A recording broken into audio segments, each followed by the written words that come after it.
His account number that they used to send you.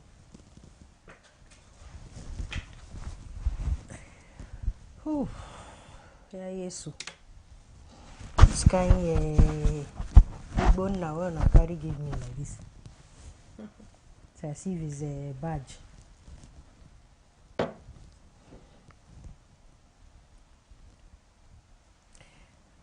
Yes,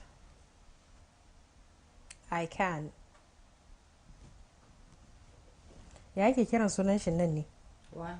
Seminalayi abina. Seminalayi Fubara.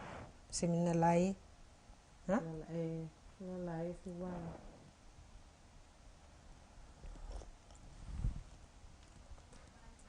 Yeah, if you move.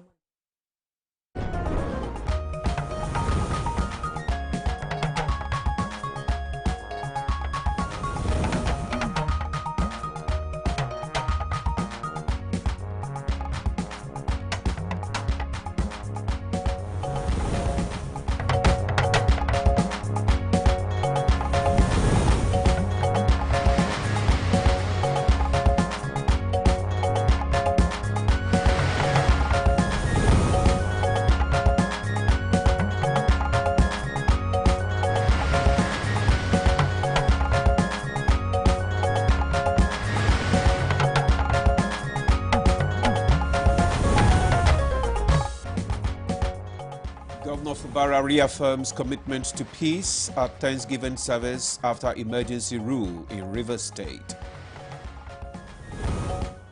Thank you quietly before the Almighty for the numerous things that He has always done, that He's still doing, that He will continue to do. Nigeria police force arrest 6 suspects in Benue State following deadly attack on police tactical teams.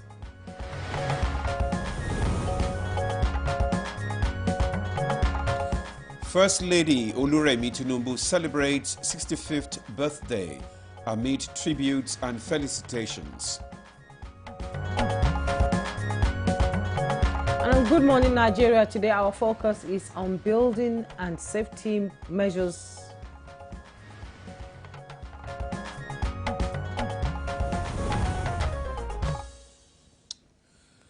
Business activities were Tuesday thrown into disarray on Broad Street, Lagos Island, after fire broke out at Afriland Towers, a 6-story commercial building, forcing workers, visitors and passersby to scamper for safety while others were trapped until firefighters arrived.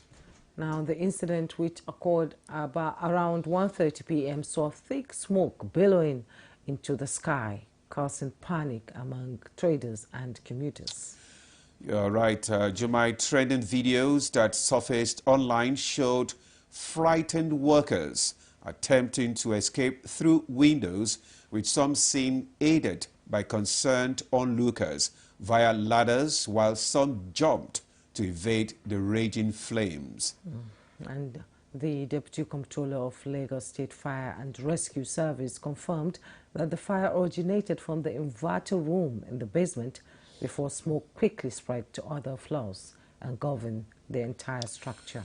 Meanwhile, the federal government has expressed deep sadness on the tragic fire incident at the Afriland Towers in Lagos, which claimed lives while leaving scores injured.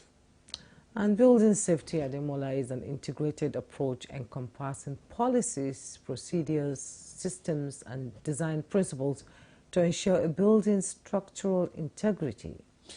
Absolutely, Jumai. To protect people and assets, various aspects of building safety must be considered, from fire protection, smoke extraction systems, and escape route safety.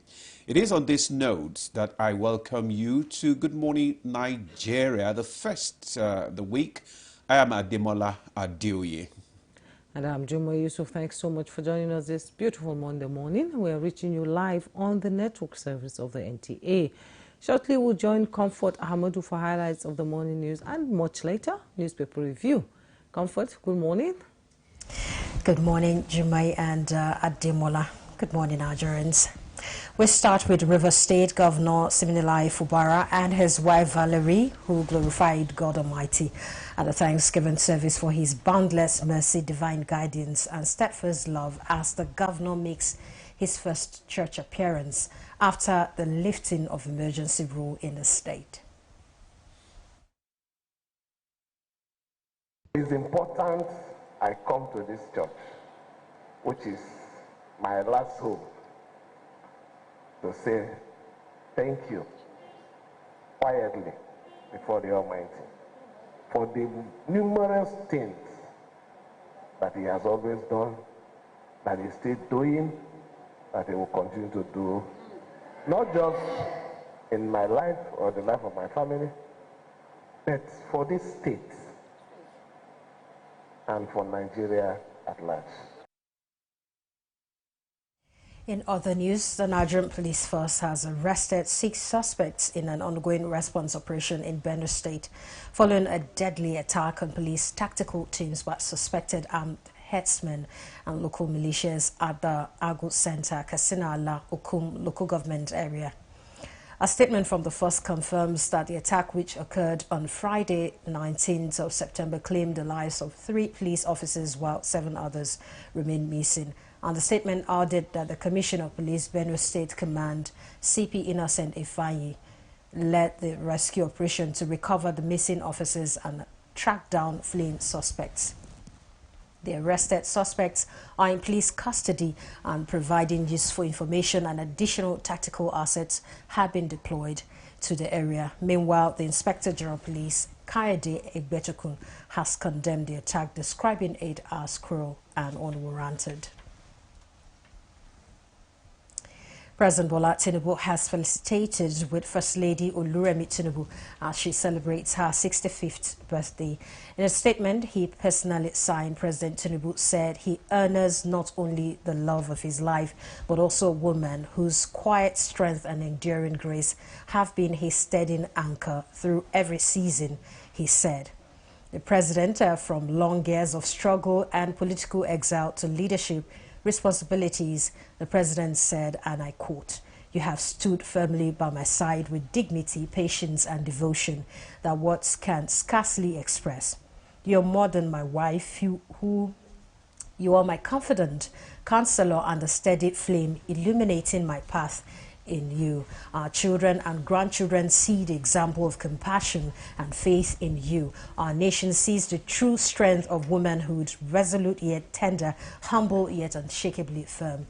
Nigeria owes you more than many will ever know. In every sacrifice you made quietly, in every burden you carried without complaint, you have served this country as surely as I have, not from the podium but from the heart of our home." End of quote.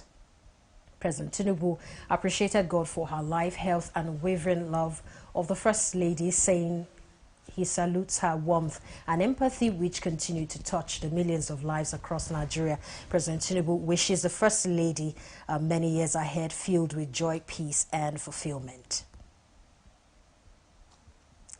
Minister of Works David Umahi has expressed worry over the deplorable condition of roads in parts of the country at an inspection tour to Abuja, Kaduna, Zaria, Kano highway projects and Abuja, Lokoja, Okene, Benin Road under construction.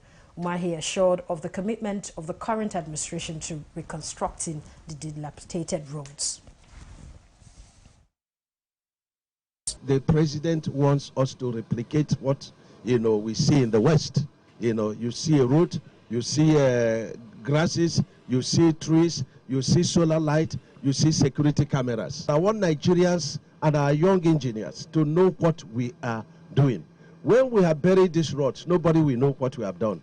When we have done milling and the stabilization and using cement, nobody will know what we are doing. This is the first of its kind. People didn't know that we put cement in the making of asphalt. People don't know that we put cement in stabilizing laterite or sharp sand or stone base. So these are innovations that the administration of President Bola Ahmed Tinubu has brought to bear. 1,263 mineral licenses have been revoked by the federal government due to annual service fees default. These include 584 exploration licenses, 65 mining leases, 144 quarry licenses, and 470 small-scale mining leases. Approving the revocation following the recommendation of the Mining Cadastral Office, the Minister of Solid Minerals Development, Dele Alake, said applying the law to keep speculators and unserious investors away from the mining sector would make way for diligent investors and grow the sector. And the latest revocation brings the total mineral titles revoked under the current administration to 3,794, including 619 mineral titles revoked for defaulting in paying annual service fees and 912 for dormancy last year. Those are the news highlight. Good Morning Nigeria continues with Ademola and Jume right after this commercial break.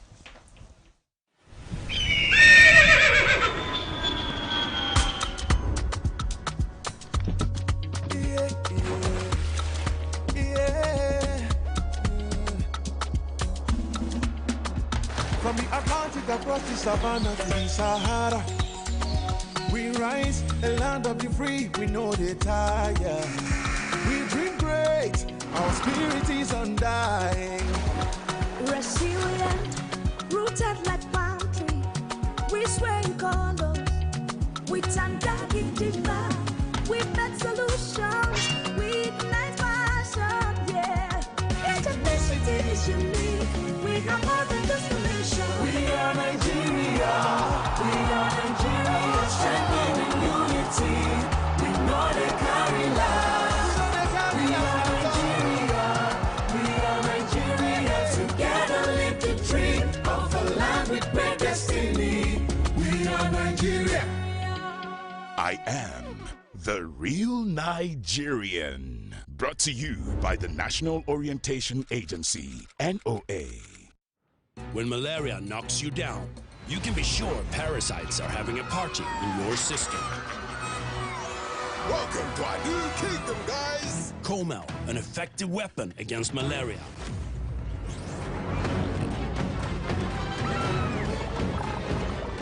Coleman! Attacking the parasite army directly to give you express relief and get you back on your feet effectively. Comel on. Malaria gone. For an exclusive 3x skin effect, try Nivea Men Deep powered by Black Carbon. For 48-hour deep moisture, a fresh skin feel, and a long-lasting masculine fragrance. Make an impact with Nivea Men Deep Impact Body Lotion.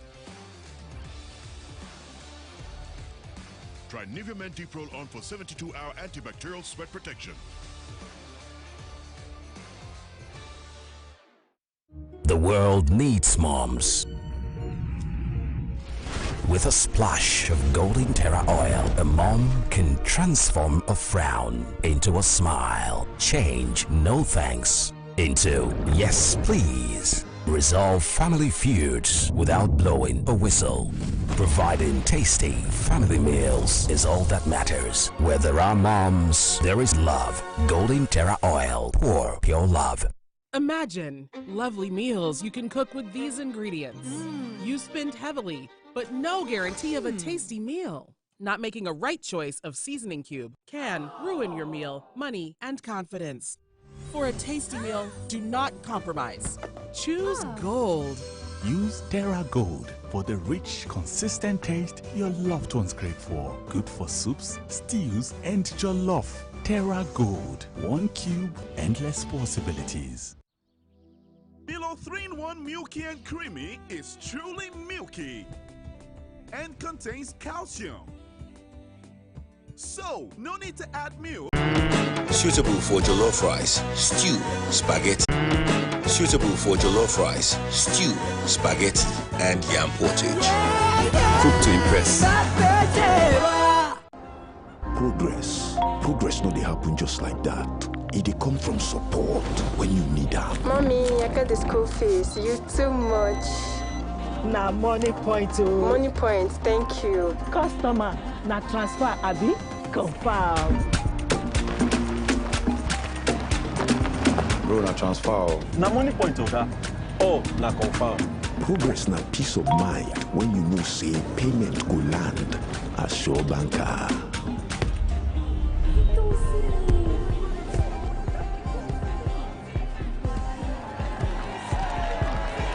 Progress na small wind where the carry person go far. No worry, yourself go make am. Mogo Bible.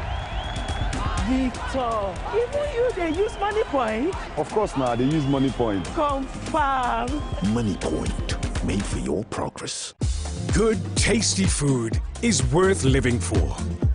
Worried about your oil every time you enjoy your favorite meal? Introducing Smart Balance. Smart Balance rice bran oil is rich in gamma oryzanol. Several studies suggest that gamma oryzanol may contribute to the reduction of bad cholesterol. Golden Terra Smart Balance oil. Good food, no worries. You're watching Good Morning Nigeria. It's now time for newspaper review.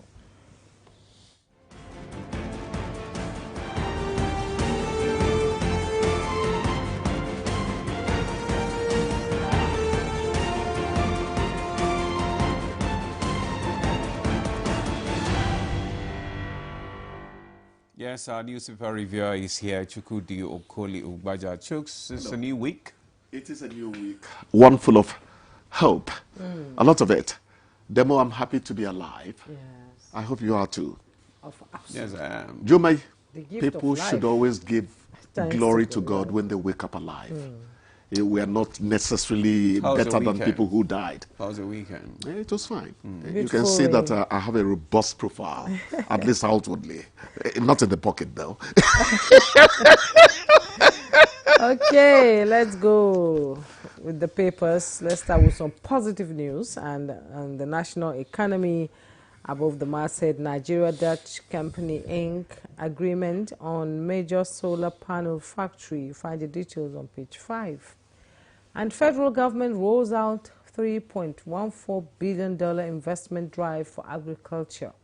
Find the details on page 4. And below the masthead, recapitalization. Nigerian banks raise 3 trillion naira from domestic investors, with riders as more banks scramble for funds. Mergers acquisition expected before deadline, and experts say recapitalization will spur risks, job losses, growth, and regional expansion.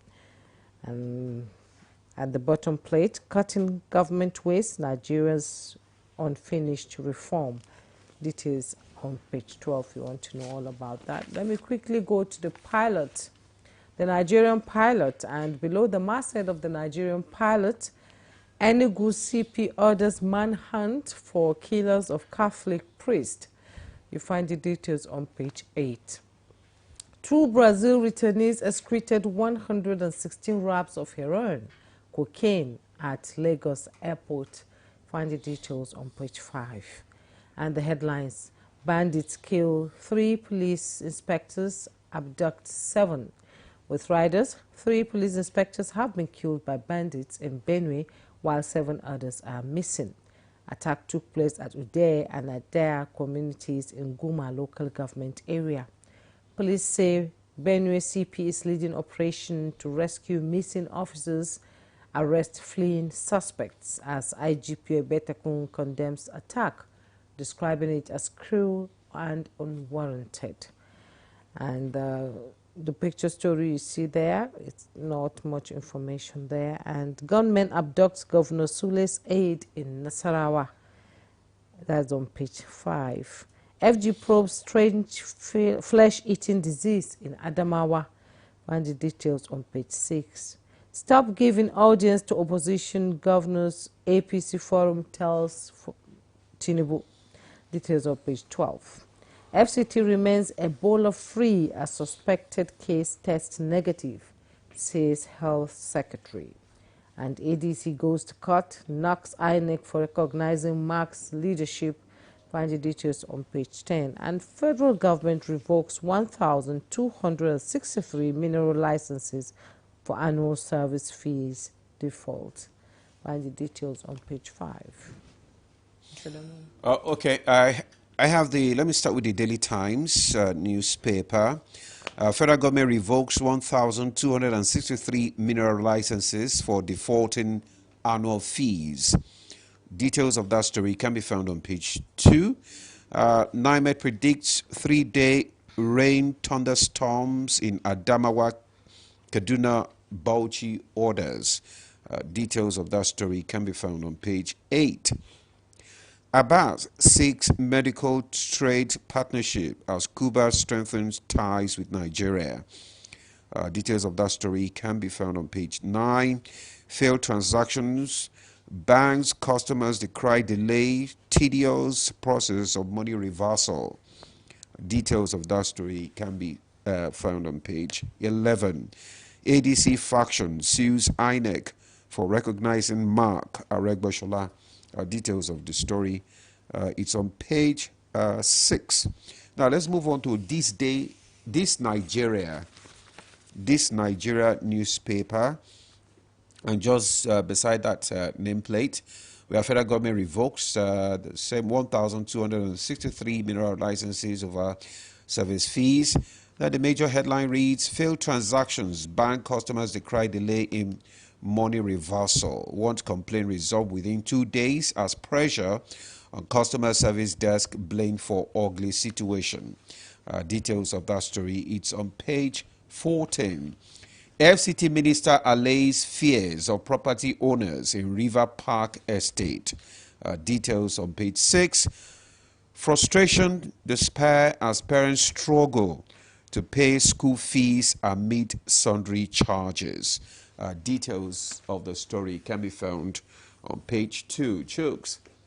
3-day thunderstorms projected for Adamawa and Co. The last rains are coming, really. Yeah, it comes with thunder. It goes with thunder. It was heavy yesterday. It was heavy in Abuja. It was heavy. It started in the afternoon. I planted late corn. It practically blew everything down. You know, but it's still greenish. They will produce there on the ground. Yeah, you know, I just pray that people planted their beans in good time, because this rain you're looking at might not go beyond October 25. You know, last year it was a very good example. Federal government revoking 1,263 mining licenses for non-payment of annual fees. You know, supervision. Some people take us for granted. Even at the payment of personal income tax level, I'm not sure we're doing so well. From January 1, all that will be a thing of the past. So let people get ready. Government revenue should not be toyed with. Actually, places like the US, UK, it is tax that drives those economies. It is not Brent oil from North Sea. That's what North we're Sea moving oil. towards now. That's where we're going. Yeah, it's tax that drives an economy. You know, so let them pay, particularly the solid minerals area. I went to visit them the other time. I said, look, this your small office tucked in a corner belies the huge assignment you have. People don't know the huge assignment Solid Minerals has as a ministry. You know, Alake and his people. We need to give them all the support. And there's some risk involved in their work as well. Do you know that many people, especially up north, have been mining and they didn't want anything to come out, you know? And they actually accuse top people, you know, in very top agencies in this country. We need to put a stop to all that. And foreigners too. Foreigners as well. My dear Jumai, that foreigner not going to fit come without the support. Without the support. In the Bola brother Joshua Road, you know. So that's the point. That is it. We should stop them. You know, say foreigners, they don't know anything, but they don't. We call As them, somebody, we they show them path. So. 3 inspectors killed. I hate it when I hear that policemen lose their lives. Well, they will tell you it's all in the line of duty, but every policeman wants to go and return to their family. What I keep saying is, please, when this happens, I hope that their death benefits their allowances and all those things that should go to their families. And insurance. Very important. Well, I think they are doing better now. Yeah, I think the police are doing better now. The 7 missing. It's just that the thing does not come early enough. I have a nephew that was killed at his duty post in Asaba, so I know what I'm talking about. Let them please try, but can we please try and make sure that these people's lives are not put on the line too much? It's so sad to know that breadwinners just go like that. And 7 are missing. 7 are missing. Found, yeah. We just pray that they will. May the authorities, step up. FG Pro strange flesh-eating disease in Adamawa. I heard that one, and I cringed when you read it. Flesh-eating. Yeah. That means that people are just going dry. The disease often begins as a boil, later bursts, and then gradually eats away. Flesh sometimes damaging the bones in the affected area. That's strange. That's strange. That really is strange. So there are openings even on the body. No name, nothing. No wonder they said flesh eating. I wanted to say, why don't they tell us that it makes people lean? I now understand why they say flesh eating. And up till now, nobody is sure exactly how it is transmitted. Some theories suggest insect-like water fleas or mosquitoes may inoculate individuals when they bite. And he said the patients with mild symptoms are being treated at the local health sectors. Oh dear. Yes. Okay. It's scary. No vector is good. Whatever brings a disease is not good. But I hope it does not come when somebody who is infected touches another person. Tactile transmission, they're contagious. Especially with the flooding and all that, because yes. they say maybe we need that the it's health, commonly found. That's the most important thing now. Yes, it's to get to know how it is transmitted. Awareness so that you stem the... They say it's found in swampy environments around stagnant riverine ecosystems. It must have something to do with what we call... Mycobacterium. What we call it now. Microbacterium, that's what they say, Microbacterium ulcerans. Yes, you dip your feet in water, that thing bites you. I've forgotten what we call it in its local language. I remember before when we were children, it was ringworm. It's a kind of flea. Yeah. Yeah.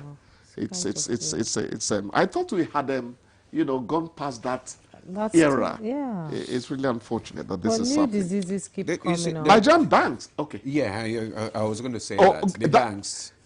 The banks. What it does, we can never become like Bismarck Rewane or Professor Ife, but we can at least through our little economics. It means there's confidence. You're raising 3 trillion from domestic investors. That means there's confidence in the banking system. And when the recapitalization happens properly, it means that Jumai's millions are still very safe in the banks, How do you know? I'm not going to talk about your trillions. I don't want little boys to start chasing you. It should be billions by But yeah, own it up, my dear. Possess it. Of course, I'm possessing it. But you see, the issue here is bank customers are decrying the fact that, when they don't get their money, the reverser method is so slow. It takes days. And then they will still take money for reversal. Yeah, I mean, it's when we talked about supervision, actually, a good conscience does not wait to be supervised. But since we are the way we are, let them supervise. But we are not supposed to pay for it. We are not supposed to pay for reversal. How can banks take in humongous profits at the end of each annual each year, but do not invest enough in broadband infrastructure to make sure that everything actually happens instantly, and the reversal you're talking about is reduced to the barest minimum, because it all has to do with internet protocol, how good it is. Thank you very much, Chooks. We've had enough of you this morning. Thank you so much. That's not the best way to put it. You've had enough of me. That's why they say why media must speak up against financial crimes. Thank you, my dear. Yes. You guys have yourselves a great day. Thank you. We're looking forward to seeing you tomorrow. Same here. All right, we'll take a break now. When we come back, our conversation will kickstart. Stay with us.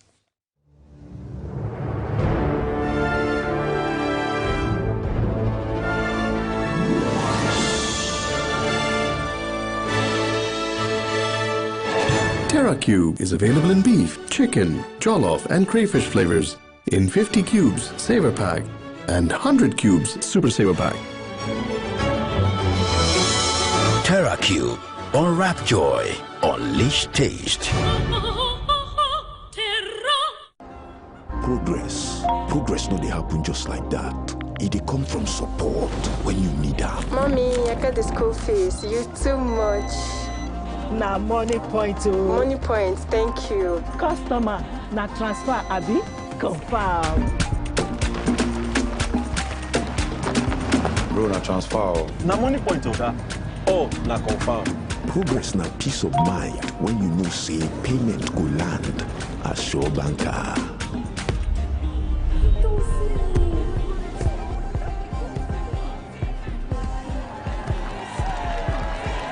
Progress na small wind where they carry person go far. No worry, yourself go make am. Mo go Bible.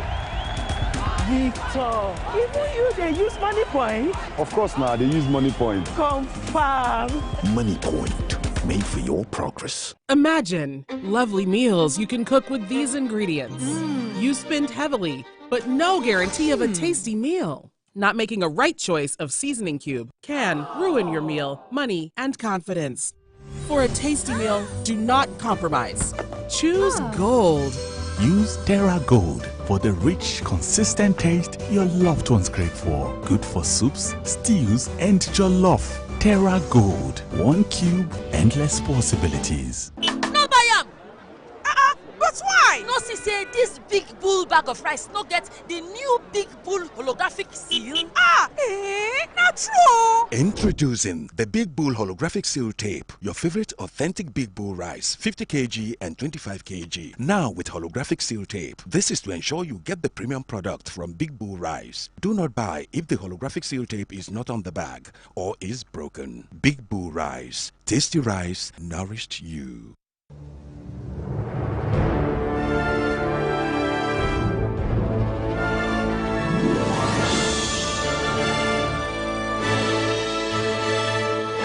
Terra Cube is available in beef, chicken, jollof, and crayfish flavors in 50 cubes Saver Pack and 100 cubes Super Saver Pack. Terra Cube. Unwrap joy. Unleash taste. Milo 3-in-1 Milky and Creamy is truly milky and contains calcium. So, no need to add milk for that rich, creamy cup, which helps to nourish your kids. Milo 3-in-1 is such a smart choice. Milo, energy to go further. From Nestle.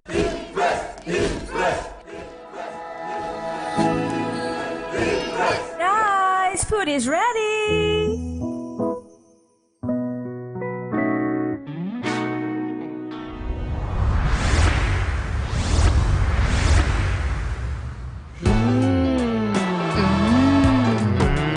Suitable for jollof rice, stew, spaghetti, and yam portage. Cooked to impress. Good, tasty food is worth living for. Worried about your oil every time you enjoy your favorite meal? Introducing Smart Balance. Smart Balance Rice Bran Oil is rich in gamma oryzanol. Several studies suggest that gamma oryzanol may contribute to the reduction of bad cholesterol. Golden Terra Smart Balance Oil. Good food, no worries. You're watching Good Morning Nigeria, and our focus today is on safety in buildings, and we have a background report to push the conversation with Timothy Yusuf. Take a listen.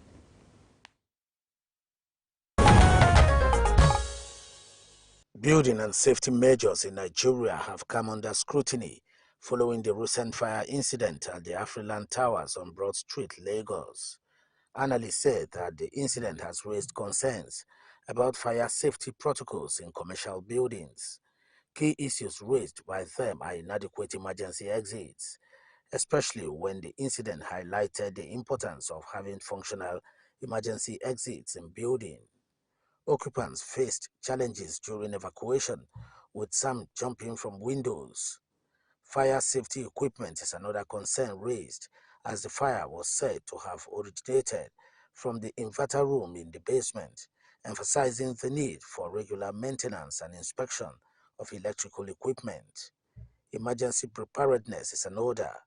The response of emergency services, such as the Lagos State Fire and Rescue Service, was prompt, but the incident underscores the need for regular drills and training for building occupants. Experts have, however, made some recommendations that include regular fire drills, as the conduct of regular fire drills will ensure occupants are familiar with evacuation procedures. Fire safety training is another. Building code compliance and regular maintenance was also recommended. Let's now join our guest in the studio for more insights. Yeah, thank you very much, Timothy Yusuf, for that background report. We have our guest in the studio already. And just like you said, let's get their insight on the issue of building and safety measures in Nigeria. And it's unfortunate we had an incident last week. And already seated is Engineer Kashim Ali, is the former president, Nigeria Society of Engineers. Engineer Ali, you are welcome to Good Morning Nigeria. Thank you very much. Thank you. Also here is Paul Abraham. He's Deputy Controller of Fire and National Public Relations Officer of the Federal Fire Service. Mr. Paul, you are welcome to Good Morning Nigeria. My pleasure to be here. Good. And we also have seated here in the studio Mr. Eugene Louis Nyelong. He's the Deputy Director Operations NEMA. You're welcome to Good Morning Nigeria. It's good to have you. And joining us, yes, from the USA via Zoom is Simon Patrick Obi, a doctoral student at Johns Hopkins University, a public health professional. We appreciate you for joining us. Good morning, and thank you for having me. All right, let's kickstart. Let's start with structural engineer now, Engineer Kashim.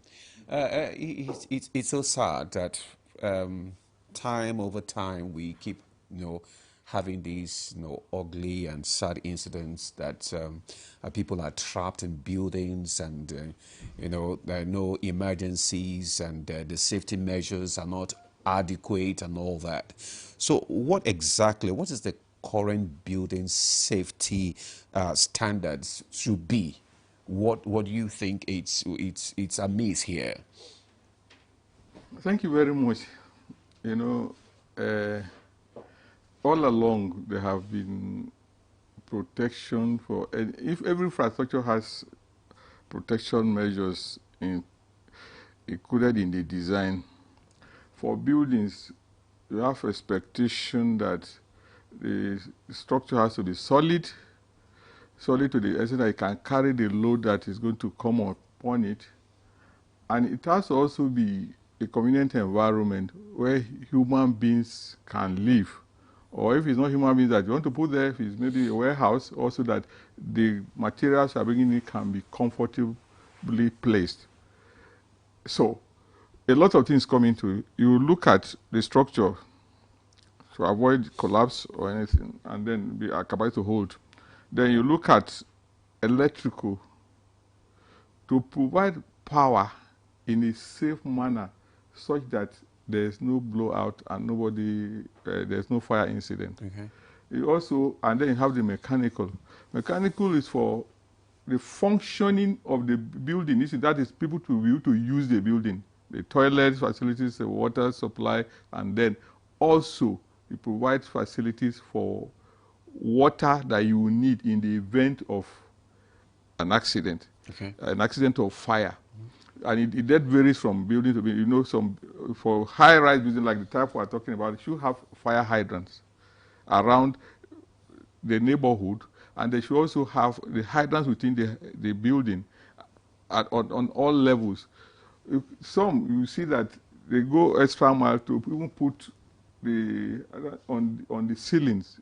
You see fire hardness of the ceiling. So in the event that a particular building, a particular floor, for instance, has an incident of fire, automatically water will be released to put the water, to put the fire off on that floor, so that it doesn't go to other floors. And if it's on other more floors, you engage also, and you could do that. So those are designed at the onset.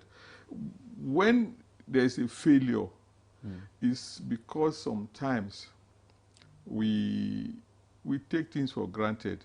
We put too many things on God. Is it that we take things for granted, or we compromise on safety? Sometimes it's not even compromise. It's absolute ignorance. And the belief, you know, you see in a building, and we have some incidents, even in Abuja. Thank God for the effectiveness of the domain control. We've had series of, when a structure is to be constructed on a space of land, they give you, yes, you have ownership of 100% of that land, but they can say that you can only build within, you can only use 30% for the footprint of the building. The remaining place should be allowed. You need it because the fire side, when they come, they need to be able to maneuver. If they need to move to the back, to the side, they should be able to do that effectively without obstruction. You should have a place where people come assemble, a muster point, where people, you have a control system so that you even advise, you do safety lessons. You say, in the event of fire, this is what you will do. You on this floor, you move towards the lift area, but don't ever use the lift. You can use the staircase. Those who are strong help those who are weak. And those, so you do that. And sometimes, deliberately, you can just put the fire alarm. Who are the people to conduct all this training? Because we hardly, find, in big high-rise buildings like that. Nobody does it. Yeah, that is why I talked about sometimes is negligence. The truth is, when you are building such a structure, too many people are involved. You have the architect who designs the building, creates all the, how it could be livable, the openings and everything. You have the structural engineer who provides the skeleton to make it stand. You have the electrical to provide power and then other aesthetics. Then you have mechanical to do or sanitary and then for safety. Now, when you have done that, standard practice, you get approval from the domain control. You get approval from fire service. So when you have finished, to say this building is safe for habitation. And fire service have a right and responsibility to also come there from time to time to come into that building and check that all those facilities are working. But you see, the public sector is heavily burdened. And even people who should see this as help, see this as a disturbance. Like if a service officer comes now, he comes to his building, say, they tell them we are here, want to do inspection. All they will do is how to dissuade him, the officer, from doing that inspection. Because they say, no, we are okay, we're in order. They will do everything to prevail on him not to do that inspection. Many people do that. So, and also, there are also officers who will go there also and not be interested. When you say it's okay, they'll go away and write a report of, or not even write a report anyway. And so those are the things. Our problem really is that there are safety measures because, like I enumerated, everybody has a responsibility. Even like in Abuja, I had the environmental who could also come to your building. They can seal a building because your activities on the ground, like some people dump all manners of things, flammable things anyhow. Somebody will buy petrol in jerry cans and drop in the back of the building or part of the building. And you have some rooms that are completely sealed and having flammables. There is no aeration. So those are the things that really, it's not initial concept of buildings are always good when they are designed by qualified people, but operation is where people come, take over operation in a manner that makes it look like there was no even need to design in the first instance. Is it operation or supervision when the building is being constructed? Let's pause you here and bring in the All right. Let's pause you here and bring in the All right. You talked about, fire safety, and that's your forte. So what does, the Afriland Towers fire reveal about, one, structural design, and two, fire preparedness in Nigeria's high-rise buildings? High-rise buildings are coming up all over the country now. So how prepared are people when this happens? And the structural design in itself. How many times do you go to check or monitor these high-rise buildings? Okay, thank you very much for that question. We must, as Nigerians and I believe human beings, sympathize with those who have lost their life in Afri Towers. And it's avoidable, truth be told. Our database at the Federal Fire Service has shown that more than 80% of the fire incidents we have had in this part of the globe is avoidable. And what happened in Afri Towers could have been avoided. Simply put, the issue is about, for me, the issue in Afri Towers is about preparedness. And preparedness is, what do you do when this thing happens? There's prevention. From what we gathered, there were certain measures. In fact, they had a UBA appliance on ground. So to a large extent, you can say that they had put certain measures for prevention. What about preparedness? And that is why stimulation drills come into place. But the issue again is how many Nigerians culturally, are prepared, are equipped. When you come to tell them, okay, today you're not going to do business from 8 a.m. to 10 a.m. because we want to do a fire drill. Want to do a stimulation exercise. We blow the alarm and then there's ambulance, everybody's on ground to just see how we respond. Because that response is the protocol that may be at miss in Afri Tower. If they've not had that kind of drill, God knows when, sincerely. Because if they've not had that kind of drill, then you can see the fear, the shock, the anxiety, which now became, the cause of what we are now getting as feedback. So from what we found out so far, whatever happened in Afri Tower started from the basement, where they had the batteries and inverter to provide alternative power and all of that. And then smoke was now towering into the buildings. Because there was no ventilation. Maybe not because there was no ventilation, but it's natural for smoke to move. Okay? It's natural. Once smoke is confined to a place, it will look for somewhere to move out to. So it may not be about just no ventilation. Okay? But that being said, when we, Federal Fire Service, got the call, about 13:34, that's about 34 minutes past 1, we're on ground. Exactly 7 minutes after, we deployed from Ibutemeta, we deployed from Onicom. So 2 appliances were on ground at exactly 7 minutes and was able to confine that fire to the basement. But the smoke had moved. And because people had not been going through the evacuation drills, and then the anxiety that builds with it. For example, in the course of evacuation drill, they'll tell you that if you're in a building and there's smoke, you have 1 or 2 options. One of them is you can lay on the floor because the smoke will just go over and above your head. Yes. Okay? That's something that you may not know if you're not told, you have not read, and you have not met a professional. So if you see the smoke coming and you are charging at the smoke, there's going to be a challenge. Then you begin to look for how to escape. If they had also gone through those kind of drills, they can say, okay, as the smoke is coming this way, this is the muster point. This is where we all congregate before we begin to go down. You get what I'm saying? So it's about preparedness. So who are the people in charge? Who are supposed to conduct this drill, for people who, I mean, is not, tell us. Yes. Who are the people? Yeah. It's the fire service in Nigeria, whether at the federal level or at the state level or at the local government level.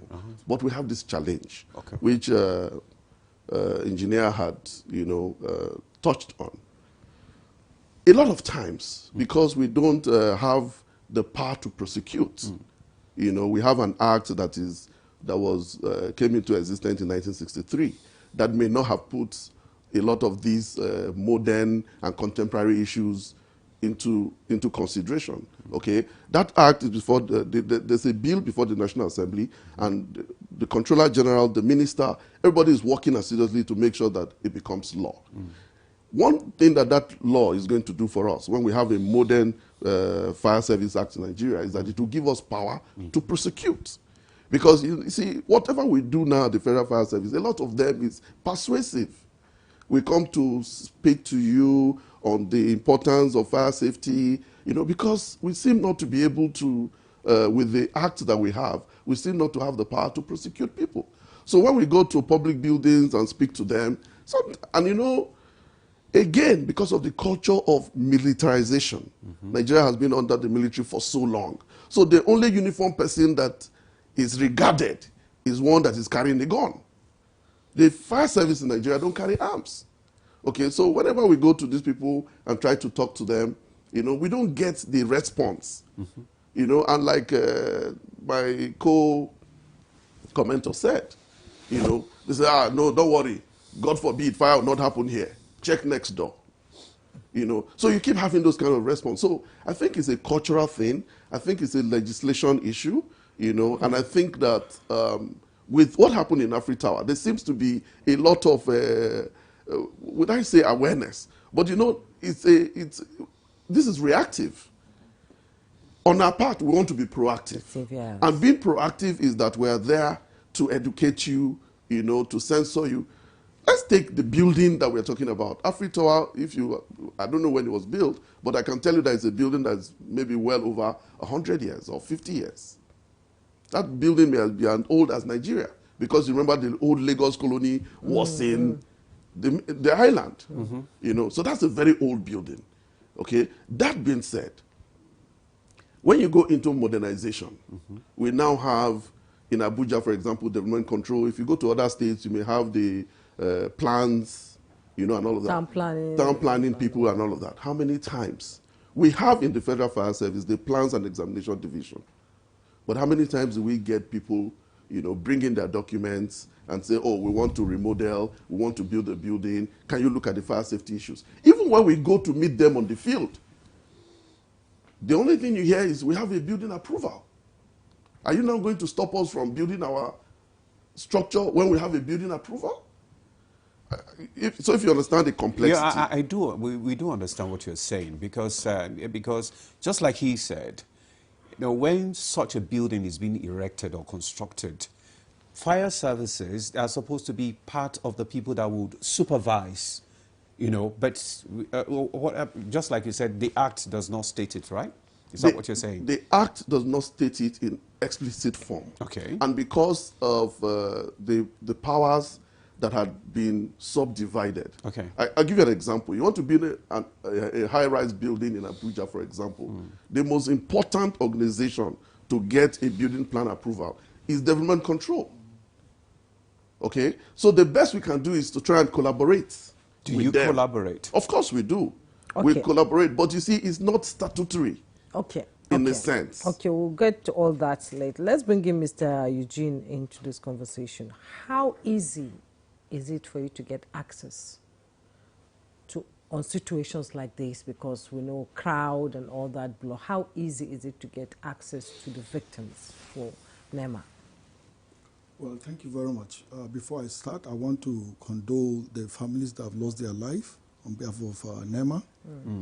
And again, being a coordinating agency that is mandated to coordinate disaster in all its ramifications, being man-made or natural disaster, what happened in Afri Towers was rather unfortunate. And again, let me go back to your question in terms of crowd control. Yes. Accessibility of even the because fire. I saw that there was a problem there. Yes, accessibility of the fire service to get there, to reach at this point within the golden hour was a little bit of challenge. You know, crowd, people were there. There were no, I think, critical stakeholders to be able to now to cordon the place. As to get access, maybe if there are external ladders or to come down, even to help, you know. And again, one of the evacuation plan is very important as to emergency drills. And let me go back to what engineer said.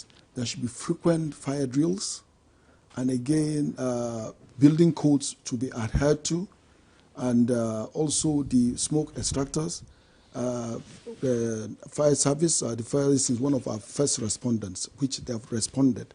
So you find out that from the whole situation, what led to the death of the people there mostly is the smoke. There, you know, subsequent fire drills, sensitization to people. Once in a while, you'll be able to talk to them. You find out that some public buildings, you know, when you get in, there are no exit routes. Even when you get in, the exit routes are even chained or locked because of, they say, okay, security check or other things come into play. And the key cannot be found in case of emergencies like this. So subsequently, periodically, you carry out drills, fire alarm, smoke screen, and I mean, you sensitize people in that aspect. So there should be risk analysis in the context of it, of safety buildings and safety buildings. You said there were not enough operatives to pave way for maybe NEMA to get to the victims, some who have asthma and all that, because smoke is dangerous. I cannot stay in a room with smoke. I don't like smoke myself. So what needs to be done, you know, in enlightening Nigerians that if things like this happen, they should be able to make way for ambulances and rescue missions to pass through? Well, as an agency, I'll talk to my, in regards to my agency. Yes. If a distress call comes in, first of all, we activate the lead agency, whereby then our men come in terms of the coordination, whereby you bring to bear, like the civil defense, to help in cordoning and even paving ways to the scene of the incident, whereby then you have trained search and rescue officers and those that are even trained in paramedics. But before then, you need to check the risk analysis. Fire, smoke screen detectors and other things. Then you'll be able to come in, then you look at the evacuation plan. So these are supposed to be even embedded in the building codes. Okay. Yeah, which is very, very important. Okay, thank you very much. Let's go to our Zoom guest now. That is Mr. Simon Patrick Obi, so that we can get your feel on, you know, what happens in other crime when we're talking about building and safety measures. Just the various challenges that have been highlighted here concerning, you know, especially awareness and drilling and all that. Tell us about your experience in other crimes there. Well, thank you so very much. First off, I'd like to join colleagues to, first of all, condole with the families who have lost their loved one, and we pray that God grant them eternal rest. Having said that, what happened at Afriland Tower was absolutely preventable and avoidable. I think we need to make that clear, and Nigerians need to know that. In other crime, response times is usually less than 5 minutes. But let's not go there. Let's look at the issue critically, because we have all it takes to become like other crime. In Nigeria, we have the National Fire Safety Code 2013, which sort of reflect what the kind of strategy that other countries also have. But I think what we lack in our country, in our situation, is when it comes to the area of enforcing and adhering to what has been written. So we have good policies, but implementations is always a problem. And an implementation becomes a problem when we don't see political interest, willpower. And so, for instance, even though the fire service have some, blame on this, you won't also totally blame them because they are poorly resourced. And sometimes because they are government agencies, they won't come out to mention this. Yeah, but as an advocate for safety, we owe people responsibility to mention this. Safety everywhere is prioritized over everything. But in our country situation, we see situation where we deprioritize it. We don't consider it as something very important. And so that needs to be dealt with. It has to start from there. Safety above everything that we do. And safety has to be at the core of everything we do. But also the government needs to also prioritize it by investing more in safety, ensuring that the relevant agencies have the necessary resources to carry out their responsibility. But I also want to also talk about the issue of landlord. Today in our country, we see that landlords are the most, in fact, they are one of the most powerful individuals. They wake up any day, increase the rent, without making sure that the building or the facility is safe enough for those who inhabit in it. If you look at if you read the account of what happened at AfriLine Tower, the emergency exit was reported to have been blocked due to the renovation activity that is ongoing. I think that is one of the worst things that can happen. I don't know how to. I need to be mindful on the kind of words I use. But I think that should be investigated. At a point where a building as tall as 8-story building is being renovated, I think safety should be prioritized, and especially when from the report we've received that there's been issues of the inverter. The inverter had previous issues, and who knows? Nobody knows why it was not fixed. But the emergency exit was blocked, and I would say this is why the casualty people would have had access points to evacuate safely. Additionally, I would like to also say that the level of, I hope you can hear me, the level of education is poor. We don't see that much education around fire safety.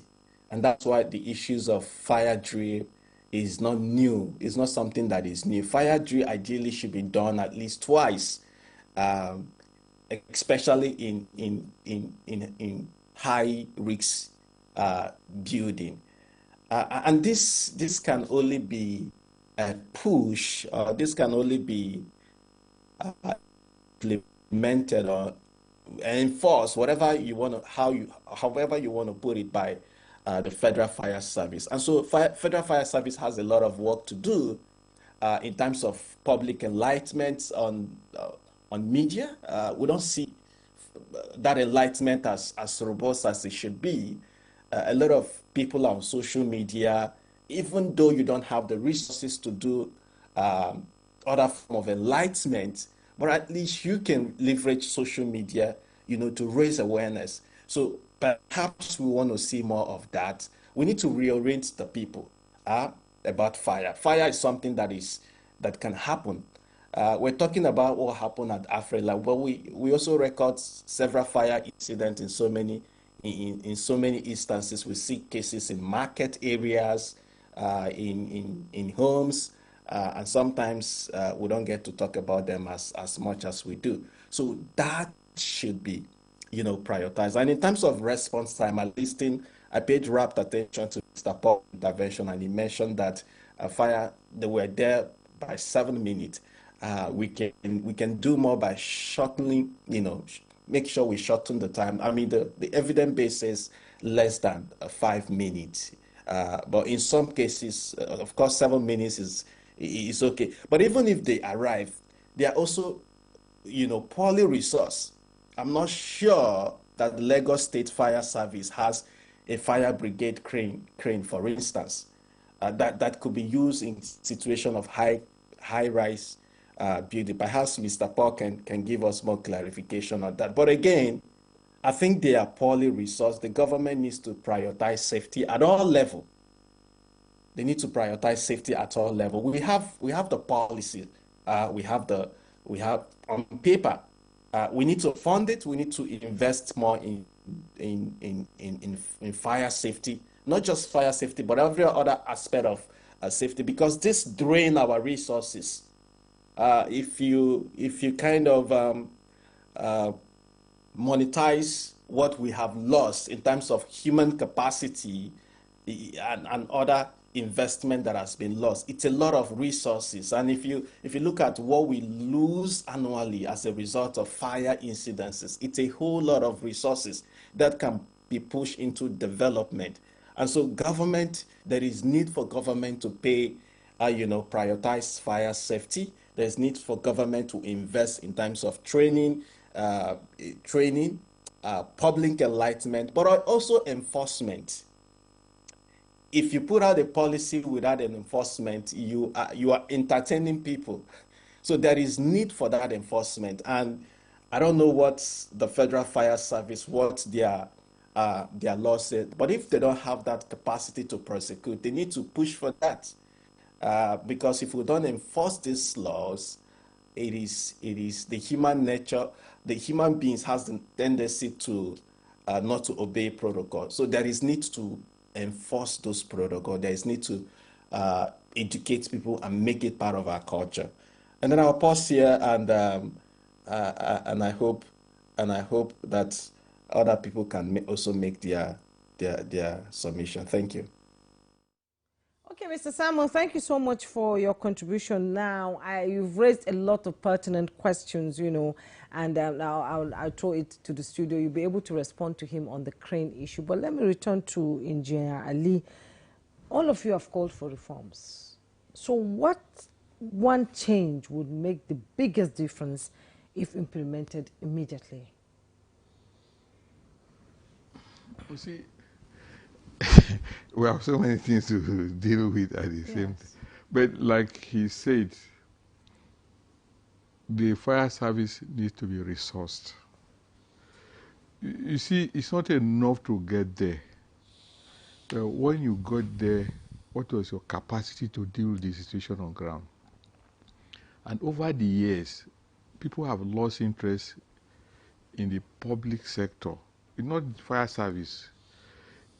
If you take, even in all spheres, when you say it's public sector, people have no such confidence. Even if they go there and they say, we have the move away, people don't move away because they think they are doing a better job than the agency that is supposed to intervene. If they are thought, they think they are doing better. Somebody, you see people asking them, come down, we'll catch you. Or well, if they have left the profession, in other climes, that will not happen. Once the agency gets into the site, everybody steps down. And they will tell you, give orders, stay where you are. They can, like he said, if you see smoke, you can say, lie down. They will trust and lie down. And then people will go there and evacuate them. But not us. So, why not us?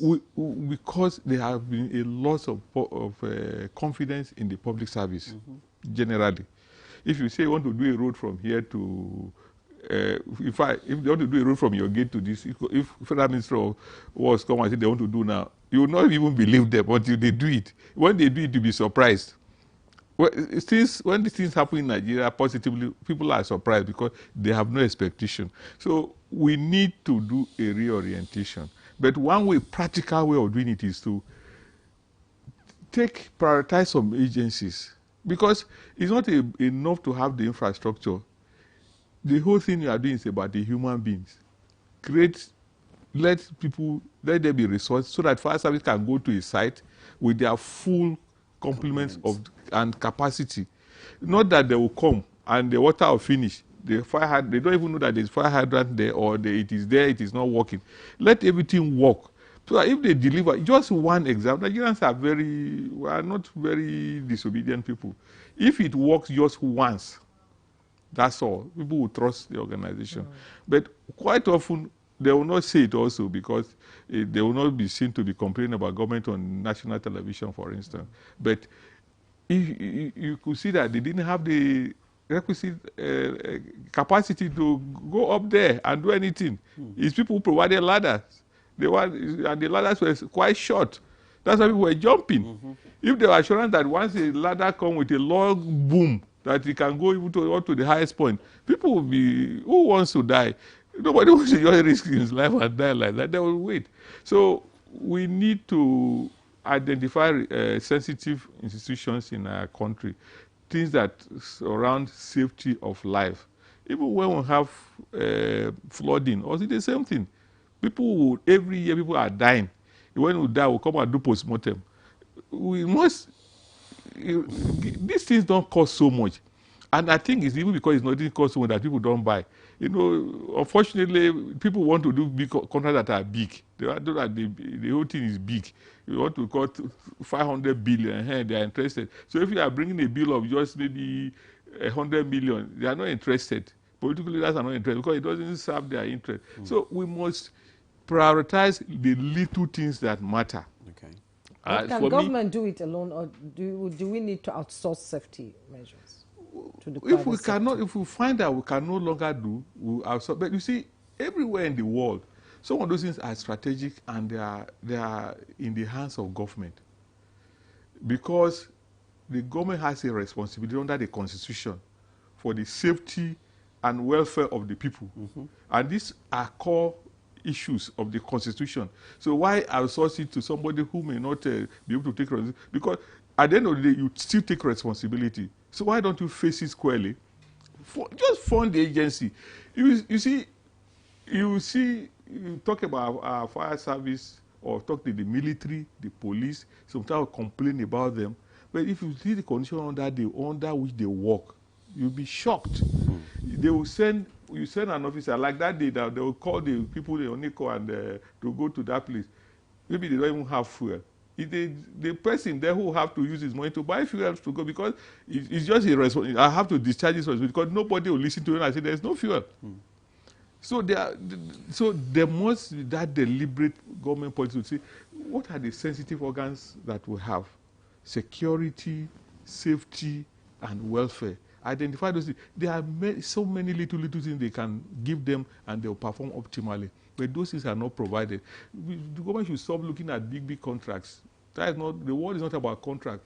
Developed world, how they started by building structures. But when they have built, they came down to management, because management is better than reconstruction. Management is better than reconstruction. Thank you very much, Engineer Ali, for your perspective. Let's come back to the Fire Service Deputy Director, Mr. Abraham.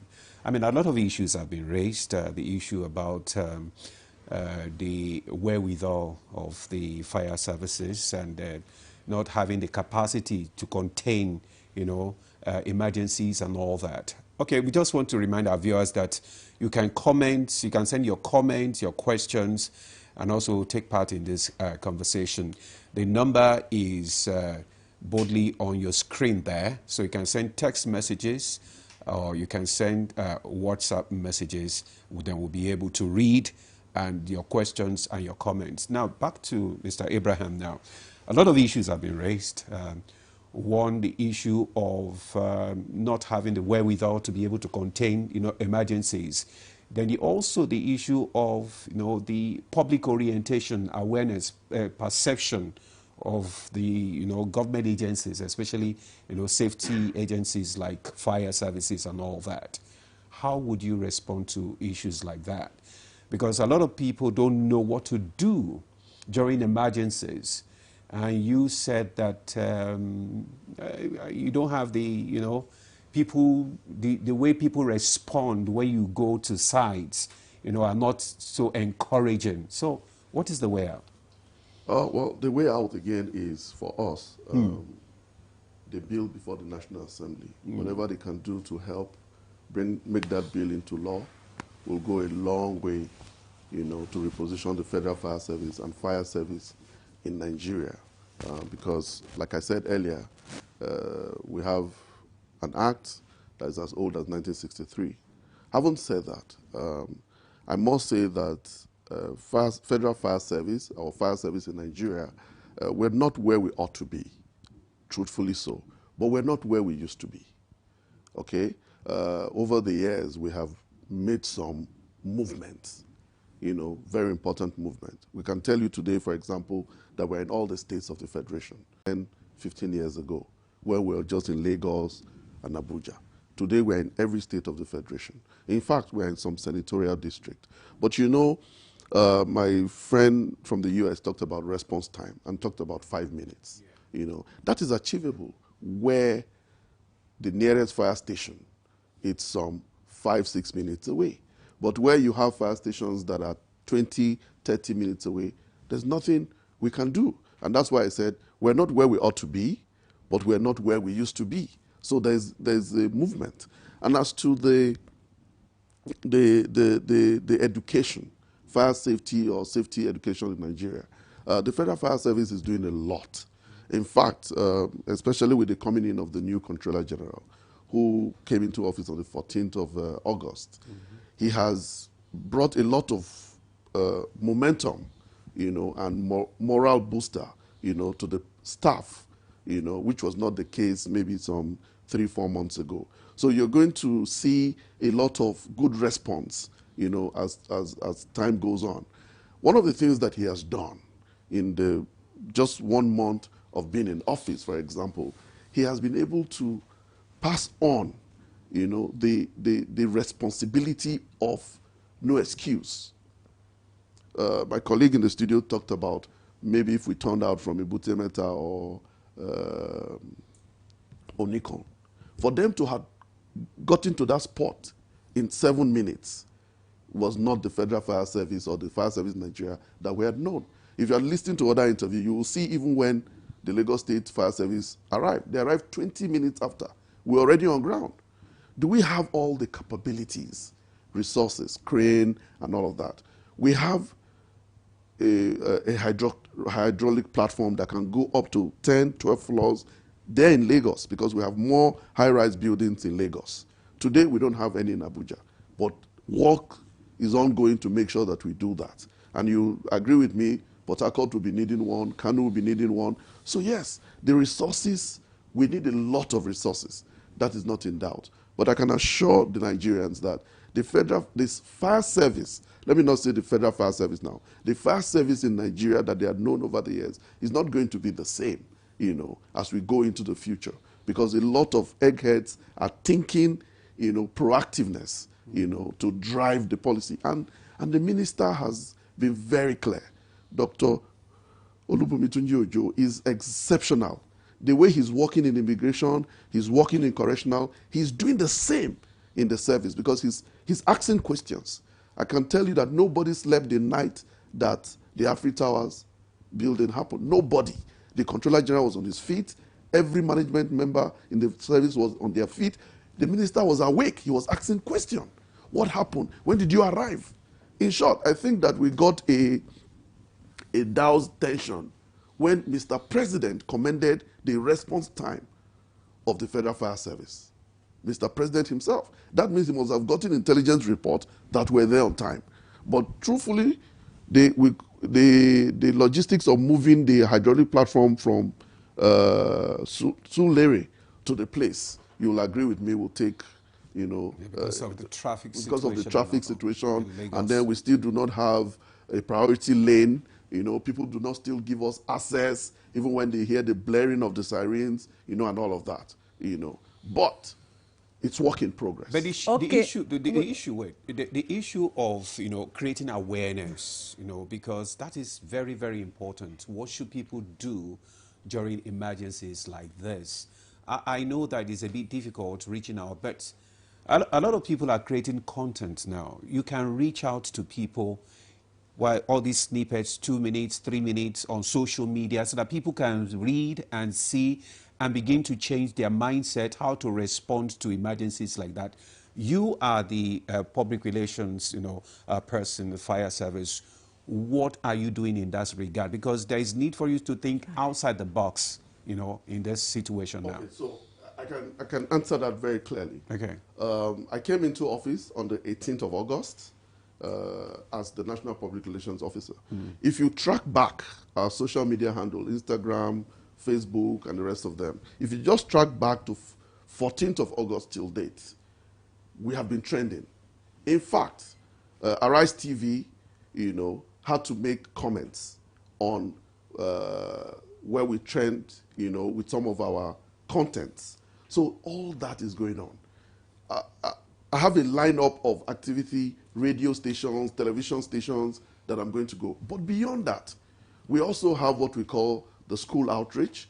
We have what we call the IIE, that's Inspection, Investigation, and Enforcement Unit.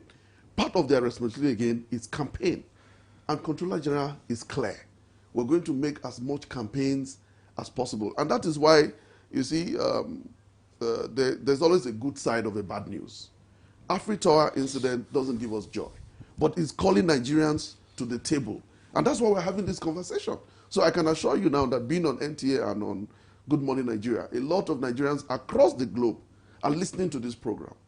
Why are we having this conversation today? AfriTowers, So there's a good side to this bad news. And I want to believe that with the momentum, that is building up, especially under the new sheriff, I want to assure Nigerians, again, assure Nigerians. Then, let me also say something. Because we're not looking at government doing it alone, so we're actually thinking outside the box. And in the last retreat we had under the Ministry of Interior in Zuma Resort, the minister was very clear. He said, we have a new Controller General in Federal Fire Service. Go and come up with a template. We must bring the private sector into public safety in Nigeria. Government cannot do it alone. We can't buy all the appliances you need. So we need fire marshals, we need fire wardens, we need private fire stations, we need private fire companies, just like the civil defense where they have private guard companies. We need all of these to function. And I want to tell you that management is working assiduously to achieve that. If that is done, part of the plan is for every public building, for every public space, we're going to now have professional safety officers, residents, on duty. So conventionally, if you go to a public space, banks and all of that, you're going to see armed men. Nobody is asking where the safety officer is. But under this new regime, we're now going to have safety officers in public space. Because when this thing happens, and then it's about preparedness. So they can take measures to ensure it doesn't happen. But sometimes it will happen. And if it happens, because the safety officer has been on ground, he's been having chats, he's been having conversations, we want to believe that the response, at least anxiety, fear, and all of that will be toned down. Okay. And that will give us good response. Okay. Jumai. Okay, we have some questions that came in from our guests this morning, and let me begin with Obadiah Yohana. He's a surveyor, he said, in the making. He's writing from Bauchi. He said, my question is this: why are most of the construction firms using substandard materials, mostly rods, but when it comes to inspection aspect, government agencies don't caution them, and it causes harm in building and bridges in our country today? And Captain Wale M. Buhari says, good morning, please let's find out if they have safety department that is supposed to take care of safety of lives and property in such big organizations. Primarily, this department takes care first before external support arrives. And Olufadipe from Abuja said, the media industry needs to rise and help in propagating reason for the urgent reenactment of the Fire and Rescue Act. The 1963 Act is obsolete. Please, kudos to NTA as you have started leading in this direction. Maybe, Mr. Ije, we want to respond to some of those comments before I read out so that other people can respond. Well, thank you very much. As I said earlier on, in bringing up the building codes, they should be able to use high-resistant materials in regards to building.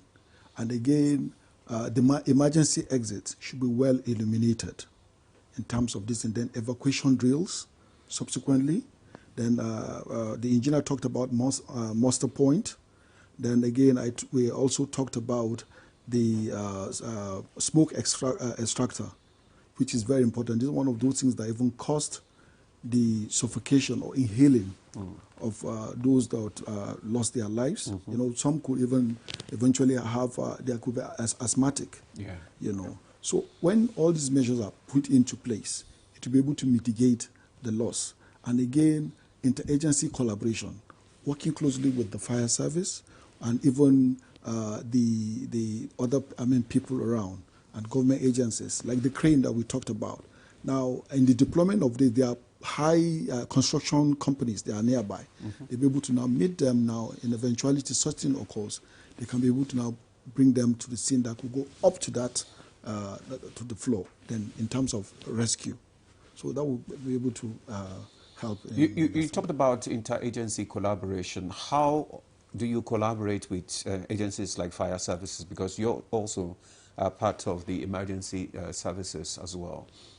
Well, very well. You know, by now collaborating with them, you know, you'll be able to have synergy and eventuality such thing occurs.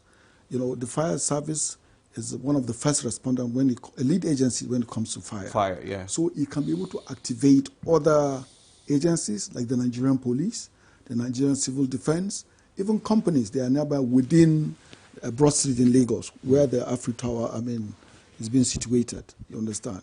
So by so doing now, you'll be able to mitigate. And now sensitization is very important to the people and even the staff. You know, the building housed a lot of offices, apart from the bank. You know, we have the Federal Inland Revenue Service and other things. So subsequently, you have an in-house training, you have an in-house drill that will be able to mitigate this great loss that Nigeria has suffered. Okay. All right, so I have some of the viewers' responses here. This one says, good morning, I am happy we have this discussion. Safety should not be about public buildings, but also private buildings as well. First, we blame the owners of these buildings. The real blame lies on the government agencies who are entrusted with safety in buildings. Second, our response to fire and safety is very slow due to poor coordination of errors. Third, we need respected environmental laws in construction. And lastly, fire or emergencies drills are not common sight in our facilities. This we ignore with impunity. This Arabi Kende Paul from Life Camp in Abuja. This one says, good morning. My name is Ibrahim Salisu, the Assistant Secretary of the Niger State Estate Agents Association. Nigerian government needs to be proactive in monitoring builders and set up a standard that nobody breaches, because people do things anyhow due to negligence, and prevention is better than cure. And lastly, this one before we go on our break, this one says, hello, Ademola and Jumai, we appreciate your work. We need to start teaching and training Nigerians about safety from nursery schools, and with time, safety against natural or man-made will be ingrained in their heads and minds. It will become a culture and tradition to know what to do when there are disasters. They can even save themselves before the agencies arrive. We should go to the Zoom guest before we go on that break now. You've listened to the text messages that came in, and I want you to respond, and I'm going to ask you another question. You talked about international standards now. Can you name one specific standard Nigeria is missing that could in any way have prevented last week's fire incident? Thank you so much. I think one way for other people, especially where in the US where I am connecting from, is the fact that safety is a shared responsibility. So, for instance, we have firefighters, volunteers in community, and so what the fire service government agency does is to come to community and train volunteer firefighters, and these firefighters could be staff of whatever organizations. You go to a public building, you train them, and then assign somebody to be responsible as a fire officer. And so, so you have people in the community volunteer, you know, they're happy to do it. And what the government does is to provide the necessary resource material for fighting fire. And so it is one thing, this is one thing that can be replicated in our nation. We don't need to, I listened to Mr. Paul intervention mentioning that there need to be for fire safety officer in every building.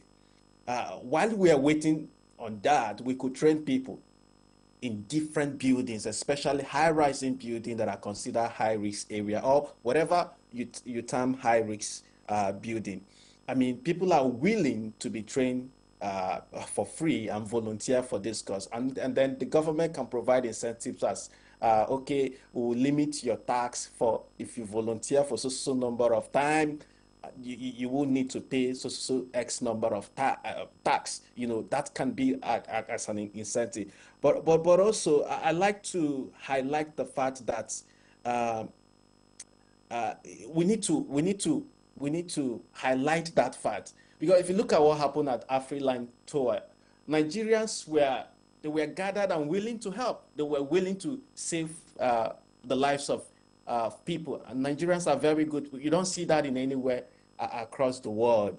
And so go out there, you know, train these people, provide them free training, assign their leaders to be fire officers, and you would see them doing the right thing, especially when fire occurs. But while we do this, these are free resources we can leverage as we begin to push for the arts that Mr. Paul talked about. But again, I like to reemphasize that it's a shared responsibility, right? We need to make responsibility. Thank you so much, Mr. Patrick Obi. We need to just pause there so that we can go on a break. When we come back, the conversation will continue. Stay with us. Name a problem money can solve. Poverty. What? Health. Car. School fees. School fees. Woohoo! Woohoo! Are you married? Soon to marry, yes. Where's your boo here? No, he's not around. She dedicated. He's not around. That's why he's always on. Name something that flies at night. Bat, a witch. So the witch is not there, so not the witch or come. Woohoo! Wow!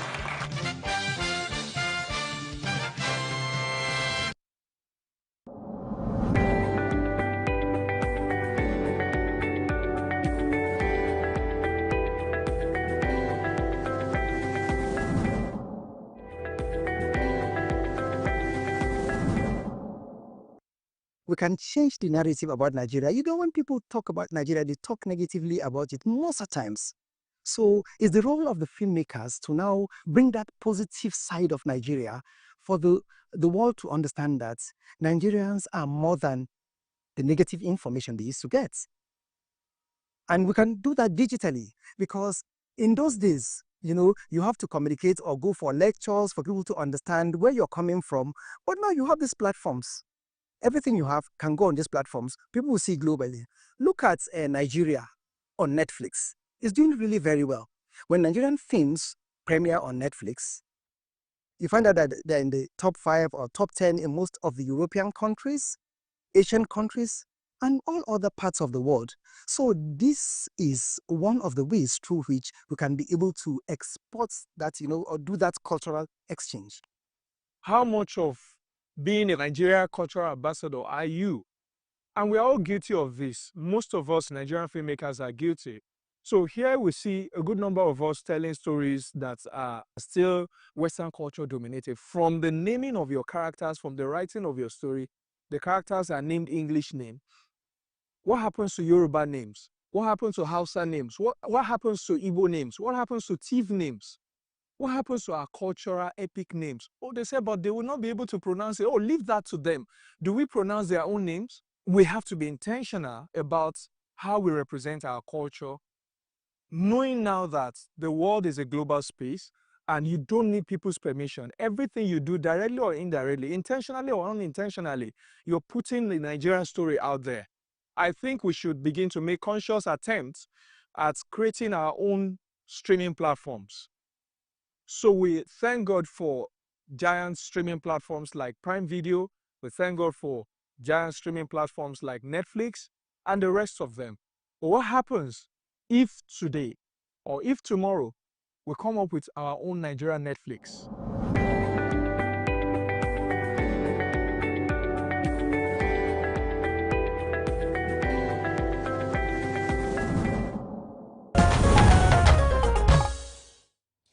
Yeah, thank you for staying with us. You're still on to Good Morning Nigeria on the network service of the NTA. We're still talking about building and safety measures when it comes to fire and other construction. Now, let's leave fire now. Even building, there have been cases of building collapse and other issues. It's part of safety. And then how do we begin to train, construction workers on prioritizing safety? Because most times they don't even understand when they are on site how they should behave. And besides that, the issue of substandard, materials being used in many of these, buildings is also a cause for concern. And people have raised a lot of issue on that. So what measures can be taken to prevent accidents, injuries on construction sites? How do we prioritize, safety? And how do we begin to train even construction workers on this? Engineer Ali. Thank you very much. Construction workers, most of them are trained enough to do the right thing. But most private developers come into the business with the sole intention of making money, just money and nothing else. And it derives from our attitude. The truth about, I don't know, it's not cultural, but some people do this. If they want to sell, if they have two things they want to sell, they'll sell the one that is not good. Even another woman who wants to sell chicken, you see, sell this sick one. Try to stop any of the. Try to say you want to buy a cow from these herdsmen. They will never sell to you those ones that are agile and healthy. So that is derives from that. So those who do public buildings that other people will use will be more concerned about their money. And so sometimes they go into sharp practices to get more money than they should get. It's greed. We have looked at the record of all collapses in Nigeria. We have the records. And all of them have been traced to application of poor materials and poor decisions, and which we generally categorize as quackery. Even the most disastrous one that happened in Lagos, you could say that the individual, because he was so powerful, he had police protection, he could harass anybody. Officials who came to the site were driven away by a law enforcement agency. And he did what he did, and the thing collapsed. Luckily enough, he was part of the victims. I'm not my sympathy for the family, but I have no sympathy for him because he was going to kill people after all. If they didn't collapse at that time, it would still have collapsed and killed more people. So this is really the problem. It's not that people don't know what to do, but they just deliberately do the wrong thing. So how can citizens hold developers and regulators accountable? So, what's the realistic, mechanism? Because we don't believe in insurance in Nigeria. Somebody will tell you, why should I insure myself? Do I know when I'm going to die? Why should I determine, But there need to be an awareness. Even the insurance, let me tell you what people do. People generate insurance papers in their houses and keep in the offices. They issue insurance papers that have no record anywhere except in their office. So that is not even the point. Is the regulators, like the Development Control, tampering authorities in all the states, have to be up their game. Because all these things we're talking about, if the due diligence had been done, we won't experience them. Of course, well, you know, human activity, there could be accidents from time to time, but they'll be preventable or they'll be easily contained. Like we're talking about this building now. You went and put that fire in the basement. It could have been another thing because there are batteries. What you use for inverter are batteries. If depending on the number and the capacity, if there was an explosion, it could weaken, it could destroy the foundation of the building, and the whole building will come down. So that was a possibility, even though it didn't happen that way. So in all the cases, so people, when we do these things, regulator must be diligent. You see, there's no point of saying overlooking things. Don't overlook.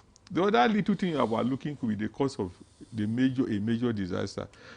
But this tendency to say to people to try to influence public officials, stop it, dissuade them from doing their work is in thing that we need to change. And it's not big people, it's small people that do it. The people who do it know what they are doing. We had a case here in Abuja where somebody was giving he wanted to build a mall. He designed it. The footprint was clear. He was given approval to go ahead. He started construction. In the course of construction, he saw that the space between the gate and the building was so, he said it's so big. He said it's so big. That is money that is wasted. wasted. So he started to increase by extending the building by about 10 meters forward. But this time, he thought he was clever. He didn't even consult the engineer that designed it. He did it himself. And that is what led to the collapse of the entire building. And what happened when this collapse happened? The guy said he was not the owner of the building. How he managed to go to CAC and remove all his documents. In the CAC, there was no record of that company again. The company's name was there, but no, the director, no the activities, nothing. The name that was there, they said the person had died in the accident. Till today, the government had to take over that building. But you see, that was a lot of money. Only somebody who had gathered so much money would be able to lose that just to save his name. Because if he's someone who has really worked hard, he will come crying that, no, this is what happened. It can only happen in Nigeria. In other climes, I believe, no, you cannot delete anything. You cannot. You'll be found out. You cannot. You heard now, even recently, they are saying that there's one disputed land. They said documents are missing in CAC. So that's why, even though you are doing education, you do education in the schools and everything, until there's some sanity at the top. Because our system here is such that you have to have the person at the top to have an initiative. This Minister of Internal Affairs, of course, he is the star of this administration in terms of intellectual application of knowledge to doing his work.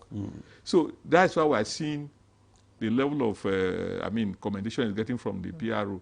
But there are many other people who are not so interested in such. They don't even want you to come and make presentation on that burden on intellectualism.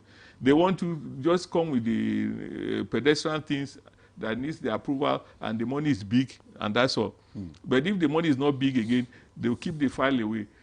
You know, there's a case of, you say something is going to happen. We need just 20 million.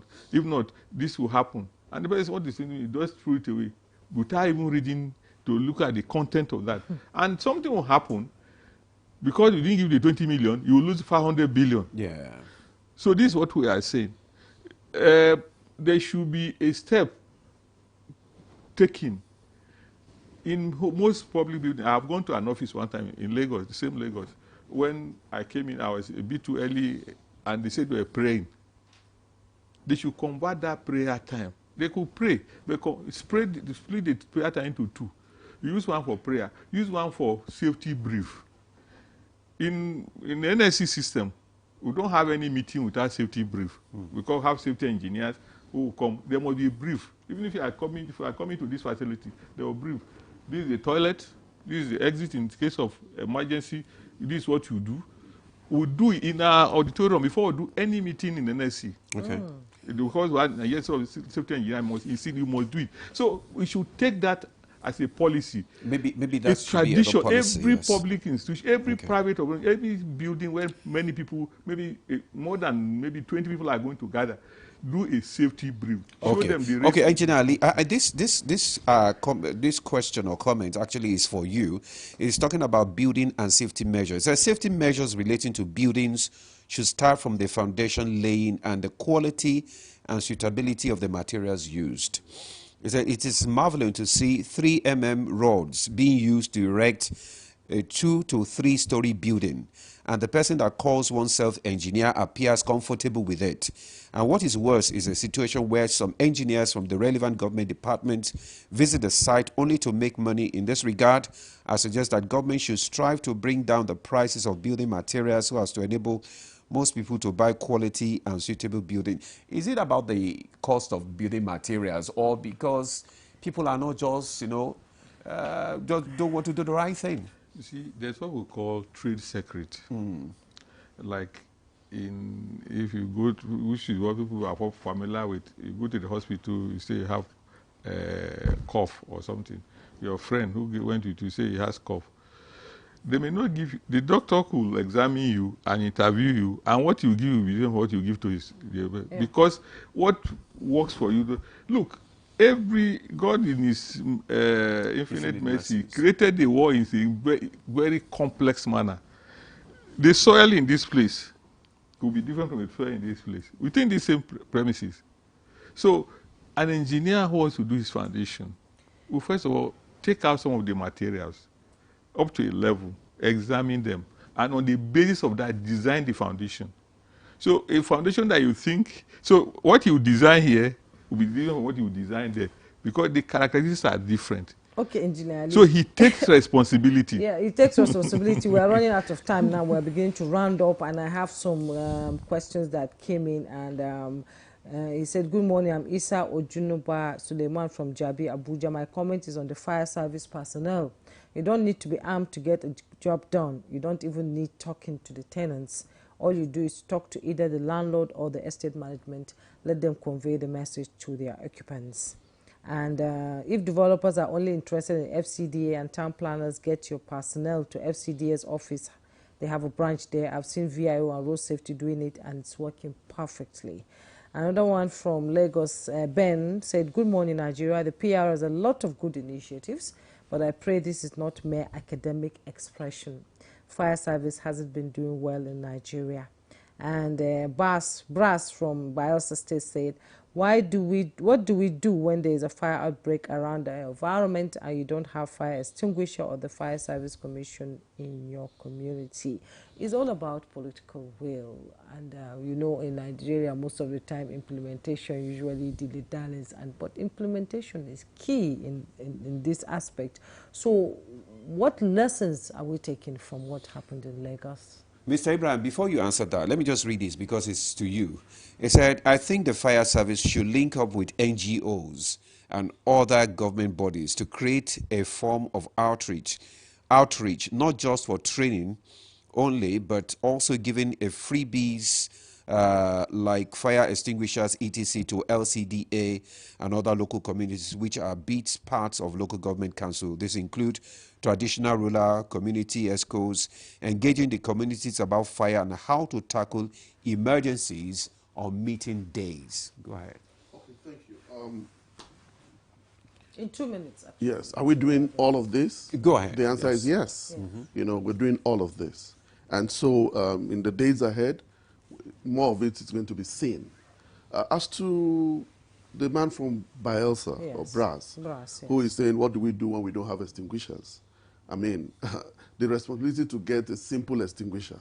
Or the fire, he said, or the fire service in your community. Yes, you don't have like I said earlier, we're not everywhere. We're not in 774 local governments. But we hope that with the new autonomy that's been granted local government, this is an area they should look at. Okay, fire service in Nigeria is both at the federal, at the state, and at the local government level. In fact, it's at the private sector level. Okay, so private individuals with estates or group of estates can come together, approach the fire service, and they can establish a fire post. That is available for them for the tax. Federal Fire Service can deploy her personnel to such fire posts. Okay, so we can do that in one breath. At the other breath, on the issues of extinguisher, every Nigerian, if you have a car, you have a shop, you have a house, at least you should have an extinguisher. And not just have an extinguisher, you should know how to use an extinguisher. Okay, you gave a number. Yes. Can you call the number out so that it can be displayed on the screen? Okay, that's the control room number of the Federal Fire Service. The number is 080-3200-3557. Okay. Again, 080-3200-3557.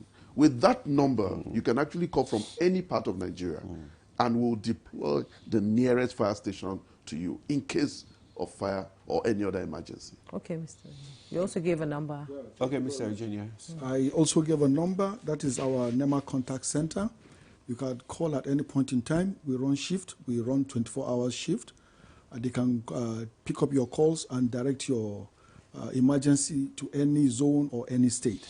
But again, there are wolf cries. Wolf cries in the sense that there are some calls that you find out are not real, are not for real. So if you are calling, make sure that it's an emergency, whereby we want now to be able to now deploy or direct the calls to any of the lead agencies to be able to now respond to the emergency. Can you call the numbers? Yes, I think it's going to be displayed on the screen, but I have it here. 080-22-55-6362. That is one.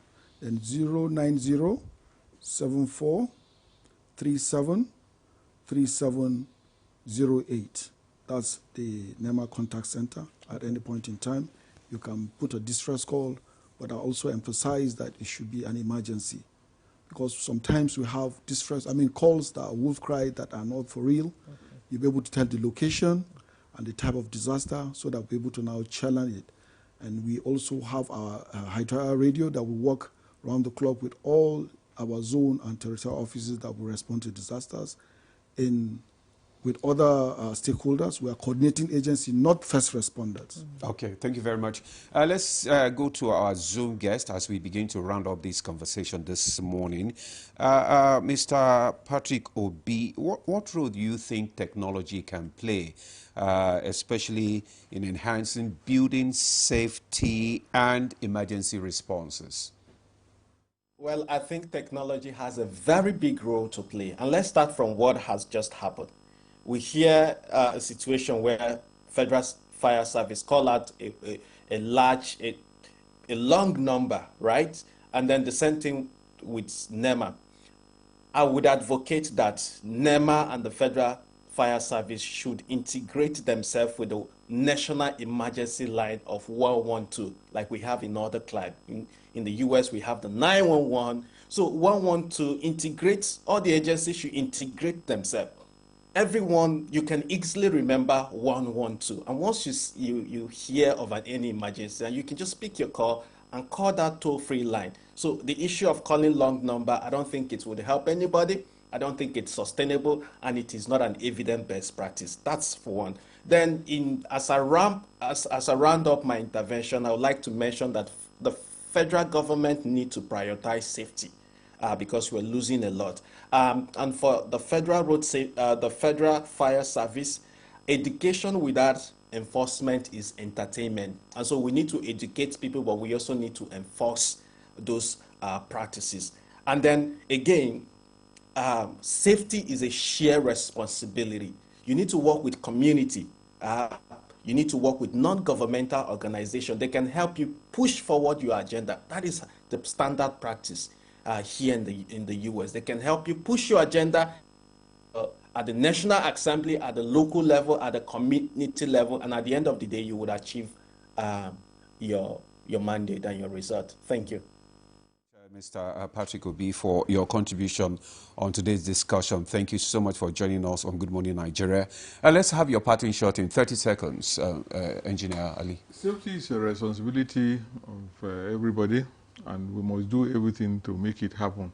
The fire service is an institution of government, but it's a public service institution that all have responsibility to contribute to their success. So we should do that.